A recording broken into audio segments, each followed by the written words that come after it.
నమస్కారం. Welcome to ఎస్4 media.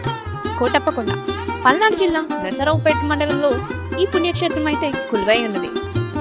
అయితే కోటప్పకొండ ఇది కాకుల్లేని కొండ అని చెప్పేసి కూడా అంటూ ఉంటారు. ఇక్కడ స్వర్గాధిపతి ఇంద్రుడు, అలాగే వైకుంఠాధిపతి విష్ణువు, కైలాసాధిపతి శివుడు ముగ్గురు కలిపి త్రికూటేశ్వర స్వామిగా ఏర్పడి ఉన్నటువంటి ఈ క్షేత్రంలో అసలు ఈ స్థల పురాణం ఏంటి, ఇక్కడ ఉన్న విశిష్టతలు ఏంటి అనేది ఇక్కడ వాళ్ళని అడిగి తెలుసుకునే ప్రయత్నం చేద్దాం. నాతో రండి.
నిచ్చాన సమారాధన కూడా ఉన్నది. అది లిమిటెడ్గా ఉంటుంది.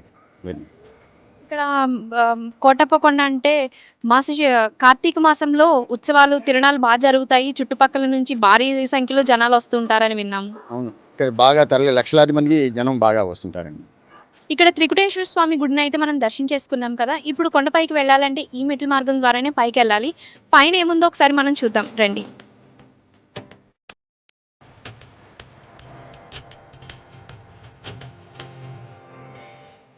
ఇక్కడ చూస్తున్నట్లయితే ముడుపులు ఉన్నాయి. ఎవరైనా భక్తులు వచ్చి వాళ్ళు కోరిన కోరికలు నెరవేరితే ఇక్కడికి వచ్చి ఇలా ముడుపులు కట్టుకుంటారని చెప్పి ఇక్కడ స్థానికులు అయితే చెప్తున్నారు. మొత్తానికి కొండపైకి అయితే వచ్చేసాం. ఇక్కడ చూస్తున్నట్లయితే నాగప్రతిమలు ఉన్నాయి. ఎవరైనా దోషాలు ఉన్న వాళ్ళు ఇక్కడికి వచ్చి నాగప్రతిమలకి పూజ చేస్తే వాళ్ళ దోషాలు తీరుతాయని చెప్పేసి ఇక్కడి వారు చెప్తున్నారు.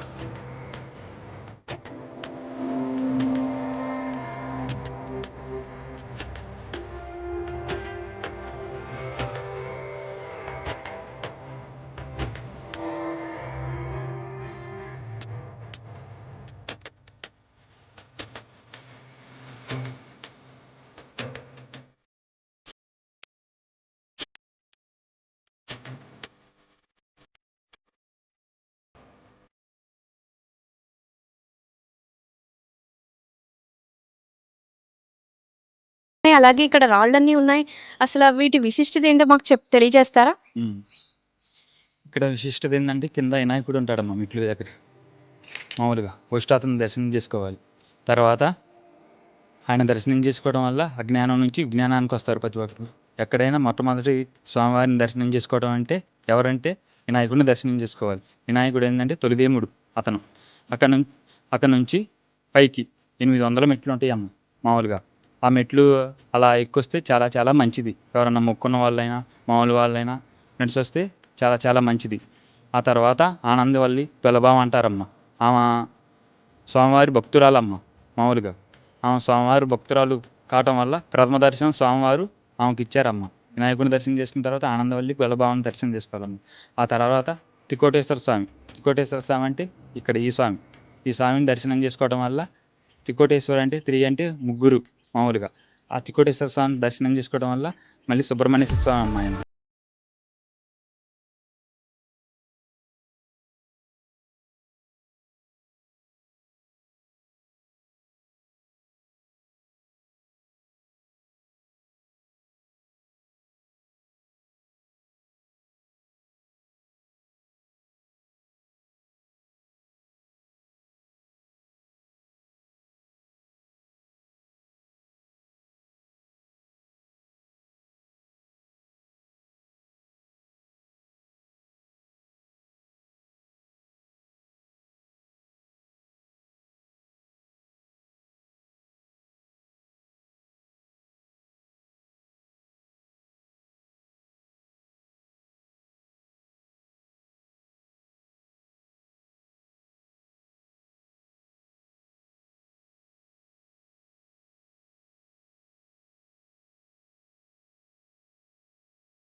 మళ్ళీ ఇక్కడ సోమవారం ఏంటంటే ప్రత్యేకత ఆడ బాలుడిగా తపస్సు చేసింది. అక్కడ బాగా శక్తివంతుడు ప్లస్ మార్గం దారి కూడా ఉందమ్మా, కిలోమీటర్న్నర ఉంటుంది. ప్రతి ఆదివారం సోమవారం అన్నదానం ఉంటుందమ్మా బయట. ప్రతి 5 దాకా ఉంటారమ్మా, సాయంకాలం 5 దాకా అభిషేకాలు జరుగుతాయి పైన నిత్య. ప్రతిరోజు ఎవరో ఒకరు వెళ్ళి అభిషేకం చేసుకొని వస్తారమ్మ. అయ్యగారులు ఎవరో ఒకరు వెళ్తారు పైకి వెళ్ళి అభిషేకం చేసి వస్తారమ్మ. ప్రతిరోజు ఎవరో ఒకరు 100 మందో 150 మందో పైకి వెళ్ళి దర్శనం చేసుకొని వస్తారు. ఆదివారం సోమవారం ఎక్కువ. కార్తీక మాసంలో 30-40 వేల మందికి అన్నదానం జరిగిందమ్మ పైన.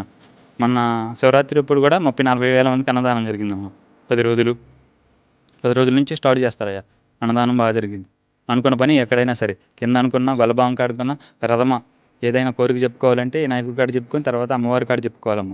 ఆమెకు చెప్తే స్వామివారికి వచ్చి కోరిక చెప్పేసిద్దమ్మ ఆనందవల్లి గొల్లబావం వారు. అలా చెప్పడం వల్ల మనం మళ్ళీ ఇక్కడ చెప్పుకోవడం వల్ల ఆ కోరిక అనేది స్వామివారికి అమ్మవారి చెప్పేసిద్దమ్మ. మనం వచ్చేలేవు స్వామివారి ఇచ్చిన కోరిక అమ్మవారికి అది వచ్చే మామూలుగా రుద్రశేఖరం, బ్రహ్మశేఖరం, విష్ణు శిఖరం అని అంటారమ్మ. 3 మామూలుగా. దీనికి ప్రత్యేకత ఇలాగమ్మ. ఈయన సుబ్రహ్మణ్యేశ్వర స్వామి 21 కానీ ప్రదక్షిణ చేసుకుంటే దోష పరిహారం అవుతాము. ప్రదక్షిణ చేయడం వల్ల బాధ అనేది పోవటం వల్ల వాళ్ళు ఏది అనుకుంటే అది పని అయిద్దమ్మ. ఎలా అంటే ఇక్కడ ఏంటంటే ప్రత్యేకత స్వామివారు ఇక్కడ బ్రహ్మచర్యం, అమ్మవారు అనేది లేదు. గొల్లబామ, తికోటేశ్వర స్వామి, సుబ్రహ్మణ్యేశ్వర స్వామి, దక్షిణామూర్తి ప్లస్ పాతకోటేశ్వర స్వామి, బాలకోటేశ్వర స్వామి, పాపనేశ్వరుడు స్వామి, ఇంకోటికమ్మ. 3 కొండల మీద 3 శిఖరాలమ్మ. తికోటేశ్వర స్వామిని దర్శించడం వల్ల మంచిదమ్మ.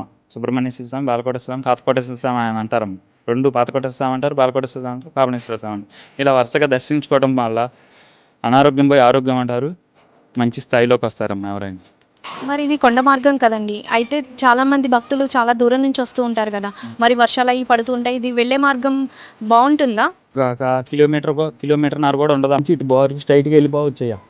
అటు నుంచి అటు పైకి డైరెక్ట్గా వెళ్ళొచ్చు. 1 కిలోమీటర్న్నర కూడా ఉండదు. వాటర్ ఏర్పాటు చేశారు మధ్యలో. ఆ పైన కొండ పైన 2 గదులు అన్నానికి అన్నిటికీ వస్తాయి. అది మొత్తం సమకూర్చడానికి అక్కడ ఏర్పాటు చేశారు. ఆ పైన స్వామివారికి కూడా వసతి అంతా బాగా పూర్తిగా కష్టపడి అక్కడ ఉన్న సేవ చేసే వాళ్ళు ప్రతి ఒక్కరు 5-6 కానీ మనం రావచ్చు. అవును.